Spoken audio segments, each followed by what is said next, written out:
एक बार अष्टवसु जो देवताओं से भी श्रेष्ठ हैं, वो भ्रमण कर रहे थे। सुमेर पर्वत बहुत 4 लाख योजन ऊंचा, उसमें बड़े बड़े महात्माओं की भी जो दिव्य महात्मा है और देवताओं की भी स्थलियां हैं। भगवान वशिष्ठ जी का वहीं आश्रम था। बड़े ही पवित्र पक्षी, मृग और सब ऋतुएं एक साथ उस आश्रम की शोभा बढ़ाती थी। यहाँ वर्षा ऋतु तो यहाँ ग्रीष्म ऋतु तो यहाँ शिशिर ऋतु, ऐसा उस वशिष्ठ जी महामहिम ज्ञानी महापुरुष 6 ऋतुएं आश्रम में शोभा बढ़ा रही थी। इतना विशाल का आश्रम के अलग अलग ऋतुओं की शोभा अलग अलग उपवन में थी। किसी बगीचे में वर्षा ऋतु की शोभा हो रही, किसी में बसंत ऋतु की, ऐसे स्वादिष्ट फल मूल जल की पूर्ण सुविधा। और वशिष्ठ जी हर समय तपस्या परायण भगवदानंद में मगन रहते। वशिष्ठ जी के आश्रम में एक सुरभि रहती, उससे एक सुंदर गौ का प्रादुर्भाव हुआ जिसे नंदिनी गाय, चमत्कार पूर्ण नंदिनी जी थी। जो चाहो जो सोचो जैसी परिस्थिति वैसे ही वो प्रकट कर दे। समस्त देव कामनाओं को भी पूर्ण करने के सामर्थ्य रखने वाली नंदिनी जी। बस वशिष्ठ जी अपने देव पूजन के कार्य में, जो भगवत पूजन के कार्य में दुग्ध आता है उतना ही लेते। आश्रम में नंदिनी जी विराजमान थी। वो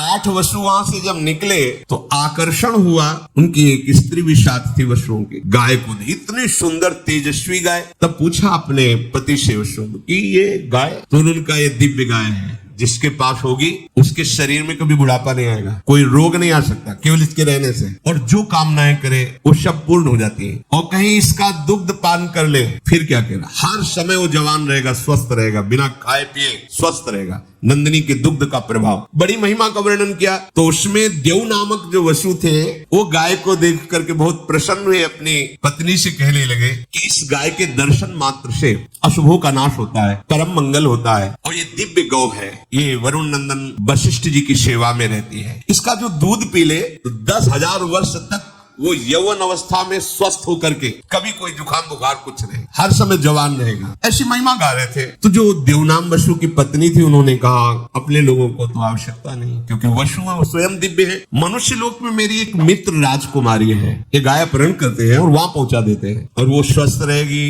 यौवन अवस्था में रहेगी, मेरी मित्र है, ये मैं चाहती हूँ। उनका नहीं आप ये सोच कैसे लिए, महात्मा वशिष्ठ की गाय है, ऐसा सोचना भी पाप है। उनका देखो मुझे और कुछ नहीं चाहिए, यदि आप हमें चाहते हैं ना तो आप हमारी ये बात पूरी करें। जो अष्टवसु थे, देव वसु के साथ उनकी पत्नी ने जब ऐसा हट किया तो उन्होंने अपने और 7 जनों से, तो उस समय भगवान की इच्छा से ही ऐसे महापुरुष है ये वसुजन जो देवताओं के भी द्वारा बंधनी हुई, उनके मन में बात आ गई और उन्होंने देव वसु की पत्नी का प्रिय करने के लिए गाय का अपहरण कर लिया। नंदिनी जी का गौ का अपहरण करके जा रहे थे कि महर्षि वशिष्ठ जी संध्या करके अपने आश्रम में आए तो देखा नंदिनी नहीं। तो उन्होंने कहा कौन ऐसा हो सकता है, किसका इतना त्रिभुवन में साहस हो सकता है कि हमारी आज्ञा के बिना हमारे आश्रम में प्रवेश करके नंदिनी को ले जाए। वशिष्ठ जी ने आसपास खोज की, पर जब नहीं मिले तो उन्होंने ध्यानस्थ होकर देखा तो कहा अरे ये वसु लोग ऐसा कार्य कर सकते। वो तो तत्काल आवेश में आ गए और वही प्रकट हो गए जहां वसु गाय लिए जा रहे थे। उन्होंने कहा तुम्हें शोभा देता है, तुम देवताओं से भी वंदनीय श्रेष्ठ हो,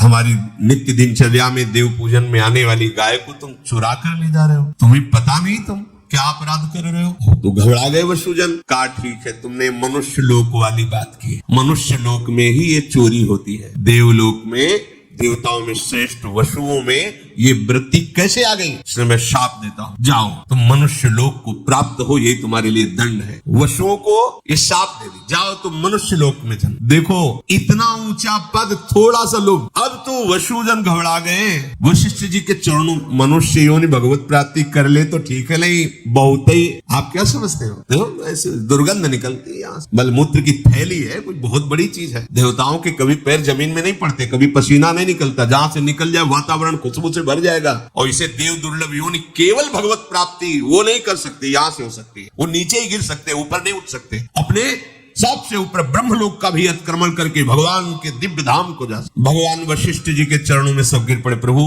पता नहीं क्या हो गया था, ऐसी गलती क्यों हो गई, प्रभु मुझे क्षमा कीजिए। आपका कृपा प्रसाद जब तक नहीं मिलेगा तब तक अब हमारे हृदय में भारी जलन होगी। आप समस्त धर्मज्ञों में ज्ञानियों में श्रेष्ठ हैं, क्षमा क्षमा ऐसा कह के चरणों में गिरे। अच्छा तो ठीक है, तुम मनुष्य योनि में जाओगे पर 1 वर्ष में ही मुक्त हो जाओगे, लेकिन देव 7 तो 1-1 वर्ष में मुक्त हो जाएंगे। तुम अपनी पत्नी को बहुत चाहते हो और उसकी आसक्ति बस इनको भी प्रेरित किया, ये तो एक एक वर्ष में क्रमशः मुक्त हो जाएंगे, पर तुम्हें पूरे जीवन मृत्यु लोक में रहना पड़ेगा। दीर्घ काल तक तुम्हें मनुष्य योनि का दुख भोगना पड़ेगा। अगर भगवान का भजन नहीं तो दुख योनि, यहाँ दुख ही दुख है, देख लो ना। मैंने जो आवेश में आकर तुम लोगों को वचन बोले हैं, मेरे वचन कभी मिथ्या नहीं होते, ऐसा ही होगा। अब सबके हृदय बहुत ही व्याकुल हुए। तब देववसु ने कहा, प्रभु जिसके कारण मैं ऊपर से नीचे जा रहा हूँ, मृत्यु लोक में जाऊं, पर वो कारण मुझे न मिले। समझ गए होंगे, जिसके कारण अर्थात अब मेरा कभी जीवन में मृत्यु लोक में जाने पर ब्याह न हो, मुझे संयोग प्राप्त ना हो। हाँ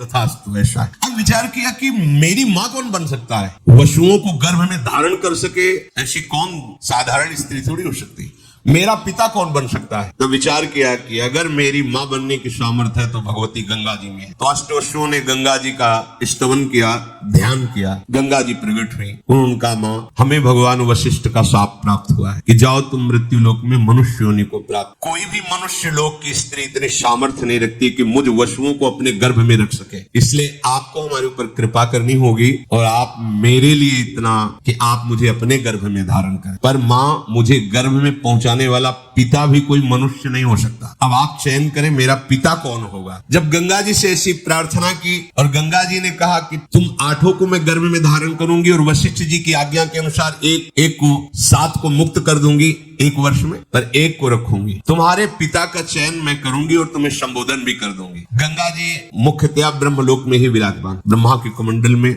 जो भगवान वामन का चरणोदक उन्हीं से। एक महाभिष नाम के प्रसिद्ध राजा इक्ष्वाक वंश में हुए थे। उन्होंने 1000 अश्वमेध, 100 अश्वमेध करने वाला यज्ञ, वो इंद्र पद का अधिकारी होता है। 1000 अश्वमेध, 100 राजसूय यज्ञ करके महान पुण्यों को प्राप्त किया था। वो ब्रह्मा जी की सभा में बैठे हुए थे, महाभिष नाम के राजा। बड़े बड़े सब ब्रह्म ऋषि वहां विराजमान थे। इसी समय भगवती गंगा जी पधारी उस सभा में और हृदय में बात थी, वसुओं को गर्भ में धारण करने वाले पिता का चयन। वायु भगवान को गंगा जी ने इशारा किया कि हमारी जो आंतरिक चिंतन वृत्ति उसके अनुसार व्यवस्था करो। तो वायुदेव ने गंगा जी का ऊपरी वस्त्र थोड़ा सा हटाया। जब हटाया तो ब्रह्मा जी समेत समस्त ब्रह्म ऋषियों ने सर झुका दिया। लेकिन महाभिष देख ही रहे थे, गंगा जी अपार सौंदर्य, गौरांग वदन। ब्रह्मा जी ने दृष्टि डाली, समस्त देवता ब्रह्म ऋषि सब सर झुकाए हुए, लेकिन महाभिष गंगा जी को देख रहे हैं और गंगा जी महाभिष को देख रहे हैं। भगवान ब्रह्मा ने कहा, तुम दोनों ने ब्रह्मलोक की मर्यादा का तोड़ दिया। ऐसा कैसे हो सकता है कि देवी गंगा पधार रही और तुम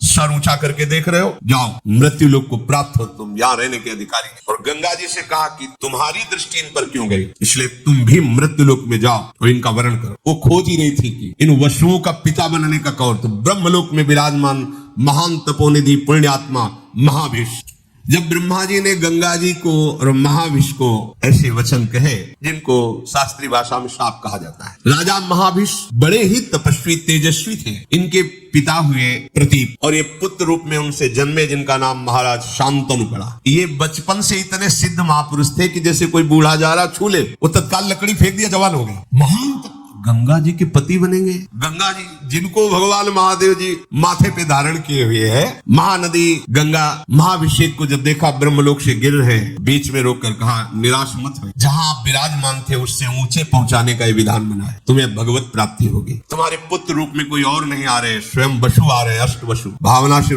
पर तुम मृत्यु लोक में जाते ही हमारी ये बात भूल जाओगे। तुम धैर्य पूर्वक जाओ, निराश मत हो। ये जो कुछ हुआ सब मेरे विधान से हुआ है, क्योंकि अष्टवसु ने गंगा जी से प्रार्थना की थी। भगवान के मार्ग और पुण्य तपस्या के मार्ग में बड़ा अंतर है। ये जो प्राय सत्संग में कहते रहते हैं, आप ब्रह्म स्तंभ पर्यंतम सर्वम मायामयम जगत सत्यम सत्यम पुनः सत्यम हरे नाम। ब्रह्मलोक से आ रहे नीचे, ब्रह्मलोक से नीचे आ रहे हैं, अर्थात विश्राम भूमि ब्रह्मलोक भी नहीं है। विश्राम भूमि श्री प्रिया प्रीतम के चरणारविंद है। वृंदावन विश्राम, यहाँ से कभी पतन नहीं होता। कैसी भी गलती हो जाए, हमारी लाडली जो सरकार कभी गुस्सा नहीं आता। जैसे ब्रह्मा जी को आ गया ना, चलो जाओ हटो ब्रह्मलोक से, ने कहूं न रिश कहूं भूली हूं न होत सके, रहत प्रसन्न सदा।